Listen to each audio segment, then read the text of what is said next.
Sabi manamahal, yung balang kasulatan, kailangan din po natin yung pagtitiis. Amen? Para mangyari sa atin yung mga pangako na ito ng Diyos manamahal, mayroon din pong pagtitiis, patience. Amen? Ang sabi nga na nabasa natin sa Revelation, manamahal, because thou hast kept the word of my patience. Amen?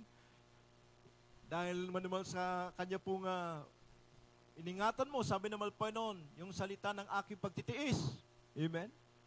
At sabi nga ng ating dakilang Diyos, I also will keep thee from the hour of temptation. Amen? Kaya nga, manamahal, hindi ka pabayaan ng Diyos pag iningatan mo yung salita ng pagtitiis. Amen? Kahit na mahirap pa ang buhay mo ngayon, nagtsatsaga ka. Amen? Pinasasalamatan mo ang mayroon. Amen? Everybody say, praise the Lord. Darating ang panahon, manamahal, makikita mo ang mga pangako ng Diyos sa iyo.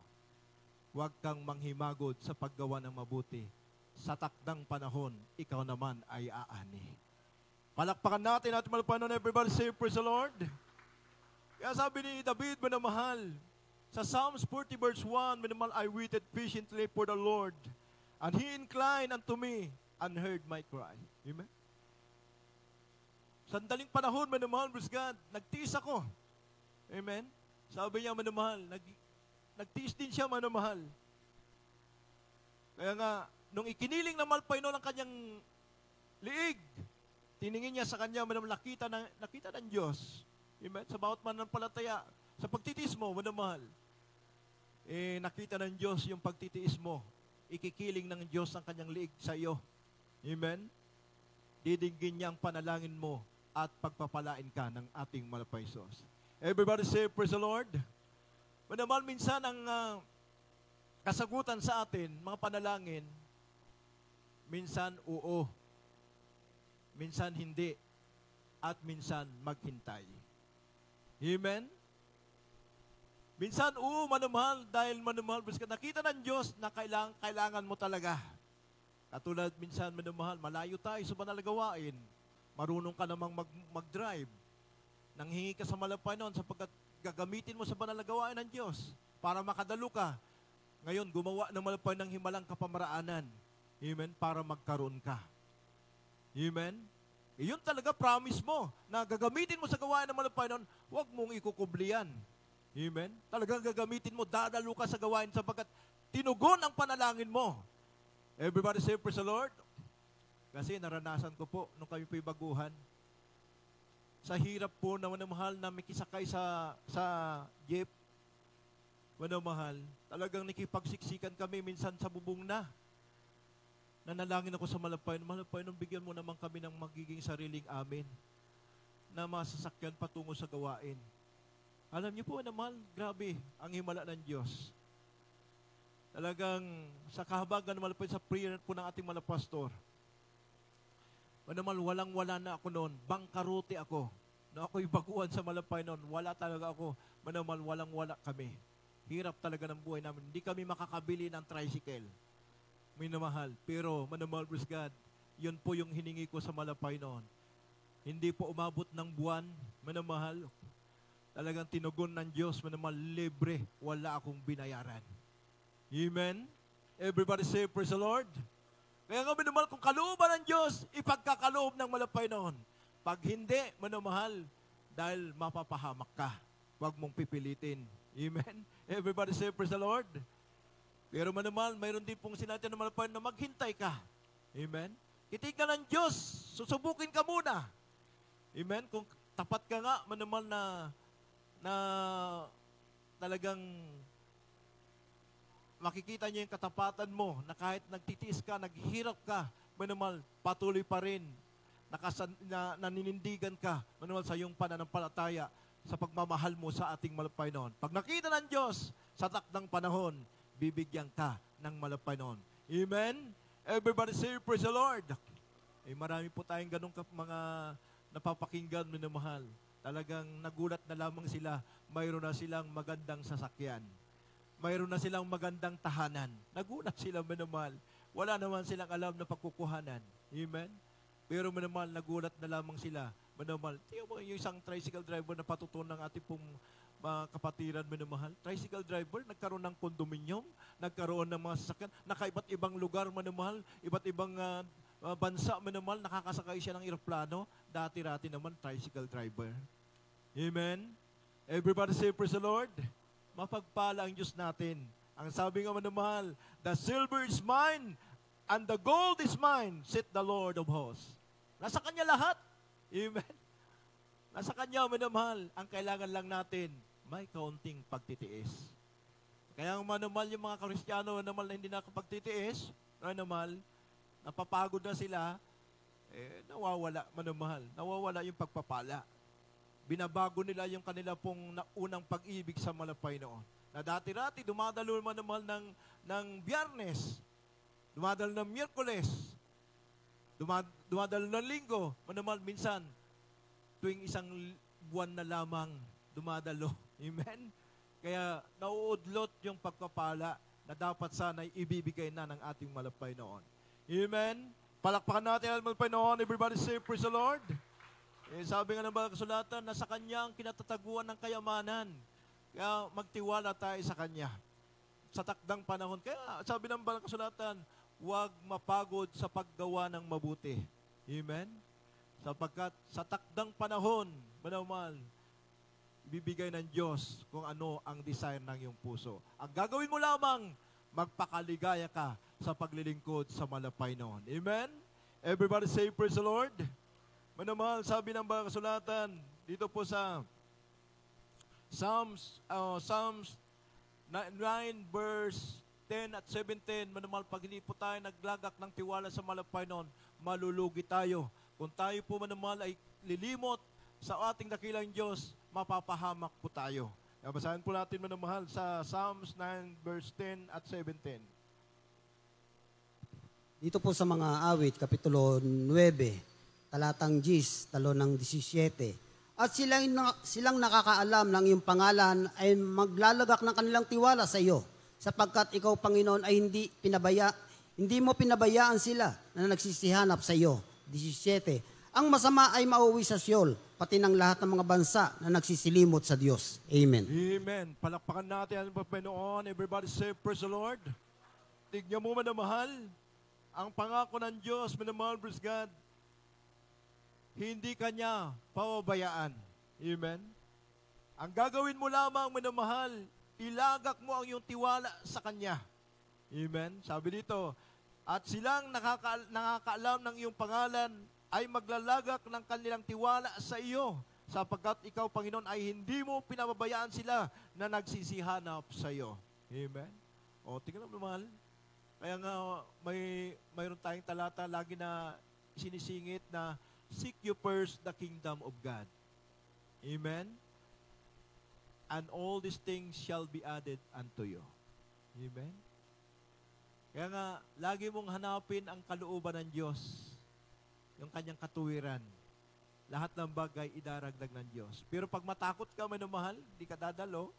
Dahil nga po, manamahal, hindi mo kayang ipaglaban yung kalooban ng Diyos. Samantala na papakinggan po natin na lagi nating unahin ang kalooban ng Diyos at Kanyang katuwiran, manamahal, para pagpapalain tayo ng Diyos, hindi po natin kayang itaas ang malapay noon, paano tayo maitaas ng Diyos? Sabi ng malapay noon, hindi ko ibibigay ang aking kalwalatian sa iba. Amen? Sa karunungan mo, naman hindi ibibigay ng Diyos yung kalwalatian niya. Ang gusto niya, siya ang mapupuri. Amen? Pag nakita niya, itinaas mo siya, siyempre, mapupuri ang Kanyang pangalan. Yan ang magiging patutuo mo. Amen? Dahil nga sa ginawa mong mabuti sa harapan ng Diyos, manamahal, yan po ang magiging patutuo mo. Malululhati ang Kanyang pangalan. Hindi pa naman malululhati yung ating karunungan, yung ating lakas, yung ating kakayanan, manamahal. Hindi po ayaw ng malapay noon. Siya ang nagbibigay ng karunungan at kaalaman, manamahal. Pag itinaas mo siya, bigyan ka ng karunungan na nagmumula sa ating dakilang Diyos. Palakpakan natin ang malapay noon. Everybody say, praise the Lord. Kaya nga, lugi po, manamahal, yung mga tao, manamahal na hindi po naglilingkod sa malapay noon at maging mga Kristiyano. Amen? Na lumilimot sa utos ng ating dakilang Diyos. Amen? Sabi dito sa 17, ang masasama ay mauwi sa Siyol, pati ng lahat ng mabansa na nagsisilimot sa Diyos. O, tingnan mo na mahal, maging tayo po na mga Kristiyano. Amen? Pag nilimot natin ang kalooban ng Diyos, yung kanyang katuwiran, malulugi tayo. Paano ibibigay ng Diyos samantalang binasa po natin sa Deuteronomio 30 verse 20, manamahal, na talagang kailangan lumakip tayo sa Kanya, magtiwala tayo sa Kanya, iibigin natin Siya, manamahal, susundin natin ang kanyang kalooban, manamahal, para ibigay niya kanyang pinangako kay Abraham, kay Isaac at kay Jacob. Amen? Ibibigay niya rin po sa atin. Amen? Yun lamang ating gagawin, manamahal, pagpapalain po tayo ng ating malapay. Sa takdang panahon, maghintay lamang tayo, manamahal, kung hindi pa natin natatanggap yung mga pagpapala na yan, manamahal, sa takdang panahon, makakamit po natin ang mga pangako na yan ng ating pinakamalapay. Palakpakan natin ang Panginoon. Everybody say, praise the Lord. Kaya nga, manamahal, pag tayo po ay hindi makapagtiis, nabasa naman po natin, manamahal, pupunta tayo sa Sheol. Amen? Ay, dagat-dagatan nga po yan, manamahal. Praise God. Kapahamakan yan, manamahal. Kung lumimot tayo, hindi na tayo magpatuloy, kawawa tayo. Amen? Hindi po, manamahal God, mawawalan ang ating malapay noon. Tayo po ang mawawalan kung tayo po ang lilimot sa ating dakilang Diyos. Sapagkat ang Diyos, manamahal, hindi niya ibig ng sino man ay mapahamak, manamahal, gusto niya. Tayo pong lahat ay makaalam ng kanya pong mautos, manamahal, praise God, upang tayo ay hindi po mapahamak. Amen? Everybody say, praise the Lord. Kaya sabi dito, manamahal, sa banal kasulatan, sino daw po, manamahal, ang tatayo, manamahal, sa banal na dako. Amen? Yung po malinis ang kalang kamay. Amen? At manamahal, ang kalang puso ay dalisay. Amen? Sila po, manamahal, ang itataas ng Diyos at pagpapalain, manamahal, pag magpatuloy ka, manamahal, sa paglilingkod malapayan, magsisikap ka, manamahal, darating ang panahon, pagpapalain ka ng ating malapay. So, Psalms 24 verse 3 hanggang 5.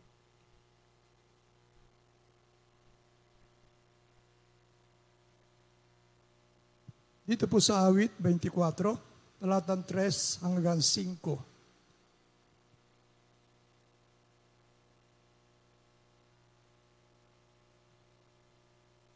Sinong aahon sa bundok ng Panginoon at sinong tatayo sa kanyang dakong banal? Siyang may malinis na mga kamay at may dalisay na puso, na hindi nagmataas ang kanyang kaluluwa sa walang kabuluhan at hindi sumumpa na may kabulaanan. Siya tatanggap ng pagpapala sa Panginoon at ng katwiran ng Diyos ng kanyang kaligtasan. Amen. Amen. Palakpakan natin at palpain. Everybody say, praise the Lord. Naunawaan po natin, manamahal, kung sino po, manamahal, ang tatayo sa dakong banal, manamahal, at pagpapalain ng malapay noon, ng mga pagpapala na katulad pinangako niya, manamahal God, sa kanya, sa mga nauna, manamahal God, na mga lingkod ng ating dakilang Diyos. Amen? Yun daw po, manamahal, talaga nagsisikap, sumunod sa kalooban ng ating pinakamalapay Sos. Amen? Nasabi dito sa 4, manamahal, siyang may malinis na mga kamay at may dalisay na puso, na hindi nagmamataas ang kanyang kaluluwa na walang kabuluhan. Kaya manatili tayong mababa. Amen? Hindi tayo, manamahal, sabagat hindi po tayo makakarating sa langit pag tayo po'y mapagmataas. Amen? Everybody say, praise the Lord. Parang, manamahal, minsan, pag tinamaan tayo, nagiging yung ego natin tumataas. Mayaman ako, bakit ako ginaganito? Amen? Manamahal, tayo minsan na nasusunod. Yun naman, hindi po. Manatili lang tayong magpakababa sa harapan ng Diyos sapagkat ikaw ang pagpapalain ng Diyos. Amen? Habang pinagpapala ka, pagpapalain ka pa ng malapay noon. Amen? Saka manatili mong pakumbabaan sa harapan ng ating malapay. So, hindi naman po kami ang pinagpapakumbabaan nyo, manamahal. Amen? Pag gumawa ka ng mga bagay na yan, pinapakita mo ang kapakumbabaan mo sa harapan ng ating dakilang Diyos. Amen? Everybody say, praise the Lord. Tignan mo, manamahal, yung mga pagmataas, manamahal. Halos napakatagal na nilang naglilingkod sa malapay noon. Ang kanilang mga spiritual, bantulot pa rin. Bansot pa rin. Amen? Makikita mo talaga, manamahal, yung kanila pong spiritual, manamahal, hindi lumalakad, manamahal, God, sa banal na kalooban ng Diyos. Amen? Mahirap turuan. Ganun po, manamahal, ang mapagmataas, manamahal, God. Pero tingnan mo yung mga nagpapakababa kung nagkakamali, manamahal. Madali lang po, manamahal, God. Pag sinabihan mo, madali lang mo naman. Sapagkat naman tayo lahat ay nagkakamali, nagkukulang. Amen? Everybody say, praise the Lord. Wala naman pong perfecto sa atin. Pero pag nakita ng Diyos na lagi kang humingi ng tawad, humingi ka ng pasensya, sapagkat nagkulang ka, manumal, talagang nandyan, manumal, praise God, ang kapakumbabaan na nakikita ng Diyos sa iyo, manumal, praise God, yan po, pagpapalain ka ng ating pinakamahal na Paisos. Palakpakan natin ang Panginoon. Everybody say, praise the Lord. Sabi nga dito, mahal, siyang tatanggap ng pagkapala sa Panginoon at katuwiran sa Diyos ng kanyang kaligtasan. Tingnan na, mahal. Hindi lang manumal, praise God. Dito pa lang sa lupa, pagpapalain ka na at higit sa lahat, mayroon ka pang kaligtasan at buhay na walang gaan. Everybody say, praise the Lord. Everybody say, praise the Lord. Amen? Lahat ng masaya, magsabi ng amen. Amen. Talaga, yan po ang kalooban ng Diyos para pagpalain tayo ng ating malapain. Sapagkat marami pong Kristiyano, manumahal, tanggap na sana nila yung pagpapala, manumahal, minsan nahadlangan pa. Magtataka ka mo na mahal. May mga nakatanggap ng milyon, saglit lang, wala ka agad. Bakit kaya? Amen? Kasi manumahal, hindi sila naging matapat. Minsan, nangako sila. Mayroon akong nakita na talagang milyon talaga natanggap niya. Ano, mahal? Alam, isang ligilap lang, mga 3 months lang yata. 12 million, hindi po nagkakamali. Nakatanggap ng 12 million. Hindi naging matapat sa pagbibigay. Isang iglap lang, mahal, naghirap na. Amen? Everybody say amen? Kasi mahal, tinanong ko, nung nagtapat, hindi naman pala nagtapat. Amen? Sa isang iglap lang, nawala. Amen? Kaya manamahal, mas mainam, manamahal kung gusto mong pagpalain, manamahal, sundin mo ang kalooban ng Diyos, diyan ka pagpapalain ng malapay noon. Mayroon po tayong manamahal kautusan na dapat nating sundin para manatili ang mga pangako na ito ng ating dakilang Diyos sa ating buhay. Palakpakan natin at malapay noon. Everybody say, praise the Lord. Kaya sabi dito, manamahal, sa banal na kasulatan, darating manamahal, praise God, ang puot ng Diyos, aabot sa buong daigdig na ito. Manamahal, pero ang kanlungan ng mga anak ng Diyos, manamahal, ay ang ating pinakamalpaisos. Yayanigin, manamahal, praise God. Uungal yung galit ng Diyos. At nakikita naman po natin, manamahal, yung panahon natin ngayon talagang grabe na. May mga ipo-ipo, napakalakas, manamahal, praise God. Pero wala ka na balitaan. Manamahal, nagkaroon ng lindol. Wala ka na balitaan na mga Kristiyano, manamahal, ay napahamak. Amen? Yung ang Yolanda, manamahal, na nangyari, na yung bagyo sa Samar at Liti, manamahal, grabing laki ng tubig, inanod yung bagong kapatiran natin, na-rescue doon sa 1 week na po naman na nandun sila nakasakay sa truso. Manamahal, tingnan mo po, manamahal, hindi sila pinabayaan ng Diyos. Kung tutuusin mo, manamahal, yung napakalakas na agos, hindi ka na mabubuhay. Amen. Pero pinayapa ng Diyos. Anong sabi ng preacher? Manamahal, nung sabi yung napakinggan nilang patotoo, pag nasa pakapapakan daw po, manamahal, sisigaw lang ng hallelujah, praise the Lord. Nung na-rescue sila, manamahal, yun po ang tanong ng naka-rescue sa kanila. Ang sabi niya, paano kayo naligtas? Siyempre, napakalakas nga po yung agos. Bago daw po, manamahal, abutin yung kanilang bubungan, manamahal, nanalangin sila sa malapay noon, na iligtas sila. Manamahal, bago abutin yung bubungan nila ng malakas na agos, nagpadala ng troso ang malapay noon. Doon sila sumakay. Amen?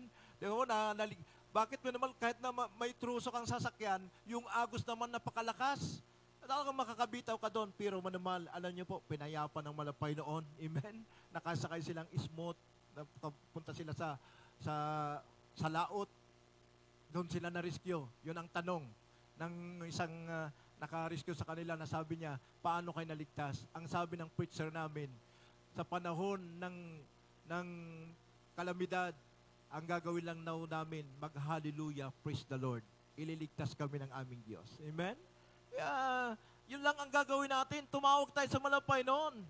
Amen? Sa panahon ng kabagabagan, sasakluluhan tayo ng ating dakilang Diyos sa langit. Palakpakan natin at palapay noon. Everybody say, praise the Lord. You will trace this sa S, manamal, basahin po natin. Last verse na po natin, minamahal. Manda na po ating mga awit. Dito po sa Joel, Kapitulo 3, talatang 16. At ang Panginoon ay aangal mula sa Sion, at palalakasin ang kanyang tinig mula sa Jerusalem. At ang langit at ang lupa ay mayayanig, ngunit ang Panginoon ay magiging kanlungan sa kanyang bayan at katibayan sa mga anak ni Israel. Amen. Amen. Everybody say, praise the Lord. Yan po ang mga pangako ng Diyos, manamalos God, sa kanya pong bayan. Amen. At tayo nga po ngayon po, manamalos God, yung bayan ng Diyos, na dati hindi nagkamit ng awa, ngunit ngayon, kinahabagan ng Diyos, manamahal, praise God, para maging bayan ng malapay noon. Amen? At ang sabi niya, manamahal, praise God, sa darating na panahon na ito, manamahal, mayayanig, manamahal, ang langit at lupa, manamahal. Pero tayo, mananatili, mga ganlong sa mapagpalang kamay ng ating dakilang Diyos. Hindi tayo iiwanan. Yan ang pangako ng Diyos, hindi tayo pababayaan ng ating malapay noon. Kahit anong matinding pagsubok na darating, sa daigdig, sabi nga ng banal na kasulatan, minamahal, sapagkat iningatan mo ang salita ng pagtitiis, ikaw naman ay ingatan ko. Sa panahon ng pagsubok na darating dito sa daigdig na ito, manamahal, mananatili ang kamay ng Diyos upang ikaw, manamahal, ay hahawakan, ililigtas ng malapay noon sa lahat ng darating na kapamakan sa daigdig na ito. Yan po ang pangako ng Diyos sa atin. Kaya manatili tayo, huwag tayong lilimot, manamahal, patuloy tayong maglingkod, manamahal, sapagkat nasa Kanya ang ating buhay. Amen? Nasa Kanya ang kinatataguan ng kayamanan, nasa Kanya, manamahal, ang pangako, manamahal, na buhay na walang gan sa bawat Kristiyano na matatapat na naglilingkod sa ating pinakamahal pa Isus. Ay tayo po umawit sa